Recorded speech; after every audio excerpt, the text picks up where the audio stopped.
Hi, I'm Jerry Brainum. I'm here for the Generation Iron Fitness Network.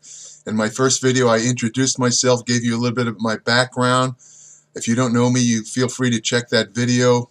Also, you can find a biography of me on my newsletter website, which is appliedmetabolics.com. I'm here now in my second video for Generation Iron, and this video is in response to a request for questions from the viewers of Generation Iron. So I'm answering this first list of questions I got, and I'm looking at it right here. Basically, the first question is, what do I think of GW1516, also known as Endurobol or Candarine? This is an experimental drug. It's often confused as a SARM. It's sold online. It was developed by a major pharmaceutical company starting around 1992. Nearly all the studies that have been produced on this stuff have been with animals or lab rats, that kind of thing.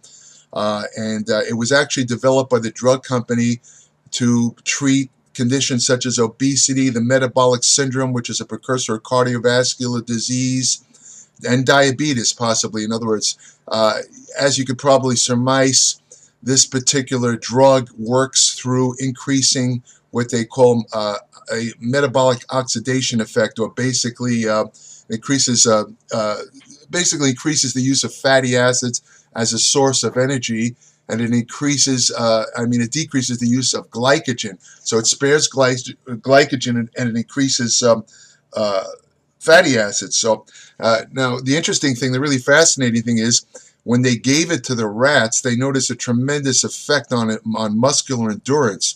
The rats' endurance increased 60 to 70% when they gave them this particular drug.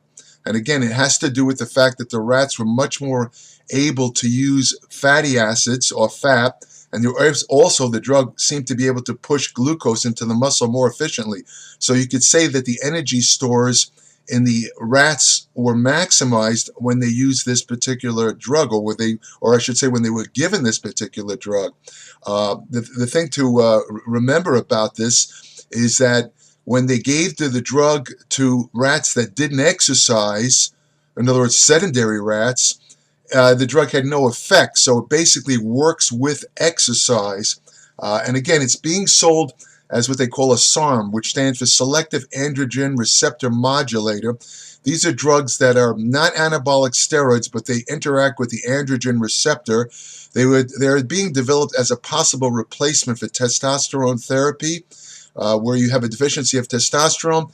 The advantage of SARMs is that although they interact with the androgen receptor, as does testosterone, they do not usually cause the major side effects associated with testosterone, such as overstimulation of the prostate gland. That really doesn't happen when you're on a proper course of testosterone therapy, but it's a possibility, not prostate cancer, but possibly benign growth of the prostate gland, benign hypertrophy of the prostate gland. This doesn't happen with SARMs, but the point is, GW11, I always forget the thing, it's GW1516, this particular drug is not a SARMs. It's not a SARMs. It's what it classified as, and you don't have to remember this, it's classified as an agonist of the peroxisome proliferator activated receptor delta. And what this means is it kind of regulates genes in muscle that control oxidative metabolism, or, for example, the burning of fat in muscle. So, it doesn't take a brain surgeon to figure out the application to this to athletes and those engaged in exercise. It will increase fatigue. It will decrease fatigue when you're working out. It'll possibly increase muscular endurance, and most of all, theoretically, it could probably help you burn fat. There's rumors that some of the pro bodybuilders have used this drug when they're trying to gain size in order to minimize fat deposition. The usual standard recommendation for GW115, did I get that right? I'm sorry, GW1516. I'm bad with numbers. Let's just call it, for crying out loud, I'm going to call it Endurobol. That's the name of it, Endurobol. It's easy to remember. The dose used by some of the pro bodybuilders is said to be 30 milligrams. However, the standard dose range often given on these online sites that sell them is between 10 and 20 milligrams, with 20 milligrams being maximum. But again, this is not based on any science because there's very few human studies. Now, the big controversy with Embosarum, why do I keep calling it Embosarum? It's called Endurobol. The big controversy with this stuff is that the studies with rodents that were conducted by the drug companies found that they gave the rats various doses, from low doses to high doses. And no matter what dose they gave, the drugs seemed to cause the initiation of cancer in various organs, including the stomach, liver, and testicular cancer.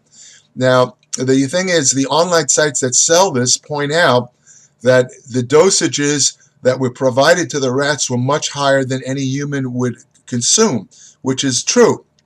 That is true. It's also, they didn't point this out, but it's also important to note that rats and mice get cancer a lot easier than humans do. So, interestingly enough, the other studies have shown that in low dosages, this chemical or this substance actually seems to have a slight cancer preventive effect. So, it's kind of like something that you have to look at. I mean, it is a kind of an established carcinogen in high doses.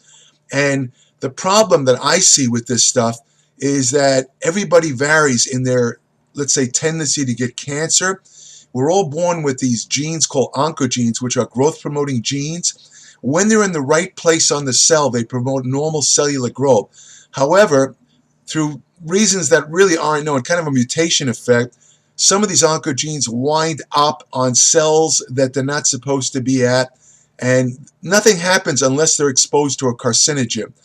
If these particular displaced oncogenes or cancer or growth-stimulating genes, if they're stimulated by a carcinogen, they can cause the particular cell that they're associated with to turn into a tumor, becomes cancer. And again, the problem is that really no one could tell where we all have them in our body, but nobody knows where these particular oncogenes are. Some of them can be in the lungs, some of it can be in the stomach, some of it can be in the pancreas, some of it could be, related to blood cancers like leukemia. So, my problem with this stuff is when you take a drug that has caused any type of cancer on any dose, even if it's a high dose, the fact is, what happens when you give it to people that have these oncogenes and are possibly through genetic mechanisms susceptible to cancer? This is the problem I see with this drug.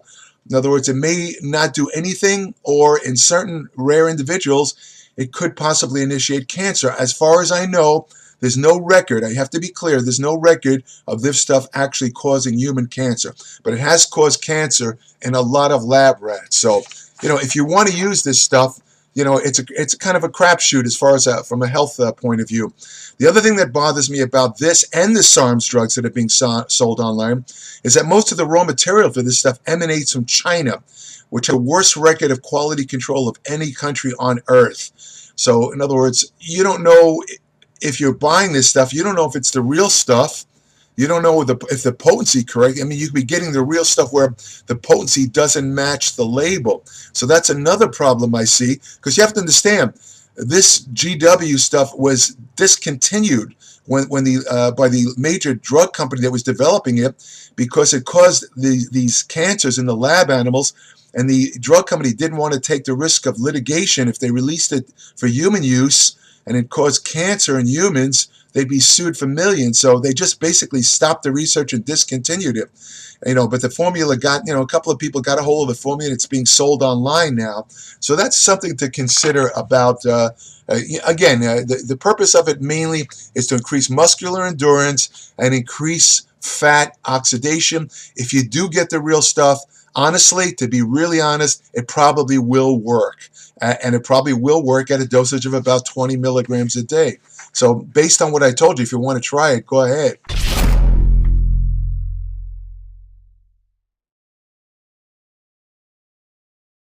My cousin actually promotes for Blackstone Labs online through Instagram. They're a great company. They have fucking Aaron Clark, Dominic Cardone, PJ Braun. Yeah, because those guys took those supplements and that made them look like that, right? No fucking way. But that's the game, though. That's what it is. That's the game. I know, but that's what I'm trying to say. But they have all their shit is quality, though. If you're gonna get for people that are normal.